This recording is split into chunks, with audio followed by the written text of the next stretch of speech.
Bhadrakali last month థియేటర్లో release అయ్యి ఇప్పుడు తెలుగు డబ్బింగ్లో జియో హాట్‌స్టార్లో స్ట్రీమింగ్ అవుతుంది.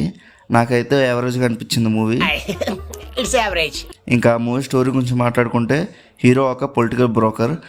రాజకీయ నాయకులకి ఏదైనా ఇల్లీగల్గా పని చేసి పెడుతూ ఉంటాడు.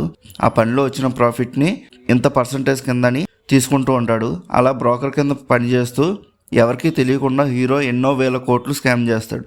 ఇంకా హీరో స్కామ్ ఎలా బయటకు వచ్చింది, అలా వచ్చాక ఏం జరిగింది అనేది స్టోరీ. ఈ మూవీ చూస్తున్నంతసేపు ఒకప్పుడు శంకర్ మూవీ చూస్తున్నట్టుగా అనిపించింది. మూవీ ఫస్ట్ హాఫ్ చాలా బాగుంది కానీ సెకండ్ హాఫ్ కొద్దిగా డల్ అయింది.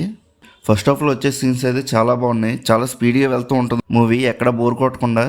కానీ ఫస్ట్ హాఫ్లో హీరో ఇంట్రడక్షన్ సీన్ అయ్యాక ఒక పోలీస్ ఆఫీసర్ వచ్చి నాకు ట్రాన్స్ఫర్ కావాలని అడుగుతాడు. సరే అని చెప్పి ట్రాన్స్ఫర్కి రెడీ చేస్తాడు. ఆ రెడీ చేస్తున్న ప్రాసెస్ అనేది చాలా లాజికల్గా అండ్ ఇంటర్ కనెక్షన్ సీన్స్తో ఉంటుంది. అక్కడ ఎడిట్ అయితే చాలా స్పీడ్ కట్లో ఉంటుంది. ఆ సీన్ అయితే నాకు చాలా నచ్చింది కానీ చాలా స్పీడ్గా ఉండడం వల్ల ఇంటర్ కనెక్షన్ సీన్స్ అనేవి సరిగ్గా అర్థం కాలేదు. చాలా కన్ఫ్యూజ్ అయ్యాను అక్కడ.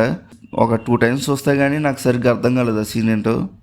ఈ కట్స్లో ఆ స్పీడ్ అనేది తగ్గించాల్సింది. థియేటర్లో ఉన్న వాళ్ళకి సరిగ్గా అర్థమైందో లేదో మరి. నాకైతే ఫస్ట్ టైం చూసినప్పుడు ఏం అర్థం కాలేదు సీన్లో ఏం జరుగుతుంది అనేది. ఇదే కాకుండా ఇంకోటి ఉంటుంది సీన్, అదేంటో అసలు అర్థం కాలేదు. ఎవడైనా హనీమూన్కి మినిస్టర్ ఇంటికి వెళ్తాడా? ఈ సినిమాలో హీరో వెళ్తాడు మరి, అదేంటో మరి. అంటే అక్కడ ఆ సీన్లో వెళ్ళడానికి రీజన్ అనేది ఉంటుంది. బట్ హనీమూన్ అని చెప్పకుండా ఇంకా వేరే రీజన్ ఏదని చెప్పుకుంటే బాగుండు. ఇంకా లవ్ స్టోరీ కూడా ఏదో పెడదామని పెట్టినట్టు తప్పించి అసలు బాగాలేదు. ఫస్ట్ హాఫ్లో ఈ సీన్స్ తప్పించి మిగతాదంతా బాగానే అనిపించింది. ఇంకా సెకండ్ హాఫ్కి వచ్చేసరికి రజనీకాంత్ మూవీ అయినా శివాజీ సినిమా చూస్తున్నట్టు అనిపించింది. అంతేకాకుండా హీరో జైలుకు వెళ్తాడు. జైలు నుంచి బయటకు వచ్చాక ఏదేదో అయిపోతూ ఉంటాయి సీన్స్ అనేవి. ఇలా ఎలారా అనిపిస్తూ ఉంటుంది. హీరో తలుచుకుంటే చాలు ఏదైనా అయిపోద్ది అన్నట్టుగా చూపించారు. అసలు లాజికల్గా ఉండవు సీన్స్ అనేవి. బిట్ కాయిన్ సీన్ కూడా ఏంట్రా ఇన్ని కోట్లు ఎలా సంపాదించాడు అనిపిస్తూ ఉంటుంది. ఏదో చిన్న సీన్ చూపించినా బాగుండు, ఫలానా ఎలా సంపాదించాడు అన్నట్టుగా ఏదో మాటల్లో చెప్పేస్తూ ఉంటారు స్కామ్ స్కామ్ స్కామ్ అని. ఎంత స్కామ్ ఎలా చేశాడో మరి. అది కూడా ఇంత పెద్ద సిస్టంలో ఉండి 15 సంవత్సరాల నుంచి స్కామ్ చేస్తున్నాడంట ఎవరికి తెలియకుండా. అది కూడా ఏంటో మరి సడన్గా మళ్ళీ బయటకు వచ్చేస్తుందంట స్కామ్. ఈ స్కామ్కి సంబంధించింది సరిగ్గా క్లారిటీ అనేది ఇవ్వలేదు. డైరెక్టర్ అయితే సెకండ్ హాఫ్ స్క్రీన్ ప్లే అనేది చాలా వర్స్ట్గా రాసుకున్నాడు. నాకైతే నచ్చలేదు సెకండ్ హాఫ్ అయితే.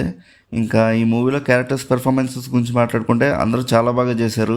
మెయిన్గా విజయ్ ఆంటనీ గారు అయితే ఎక్సలెంట్ యాక్టింగ్ అసలు. ఇంకా సాంగ్స్ అండ్ బీజిఎమ్స్ గురించి మాట్లాడుకుంటే సాంగ్స్ ఓకే కనిపించాయి. బీజిఎమ్స్ అయితే చాలా బాగున్నాయి. ఈ మూవీకి మ్యూజిక్ డైరెక్టర్ కింద విజయ్ ఆంటనీ గారు చేశారు. ఓవరాల్గా మూవీ అయితే యావరేజ్గా ఉంది. ఒకసారి ట్రై చేయొచ్చు, మరి తీసిపడేంత సినిమా కాదు. ఇంకా మీలో ఎవరైనా ఈ మూవీ చూస్తుంటే మీకు ఎలా అనిపించిందో కింద ఉన్న కామెంట్ సెక్షన్లో చెప్పండి. అలానే మన సినిమాప్ ఛానల్ని సబ్స్క్రైబ్ చేసుకొని బెల్ ఐకాన్ కూడా ఆన్లో పెట్టుకోండి. మేము వీడియో పెట్టగానే మీకు నోటిఫికేషన్ కూడా వస్తుంది, మిస్ అవ్వకుండా ఉంటారు. సరే, ఇంకా నెక్స్ట్ వీడియోలో కలుద్దాం. బాయ్.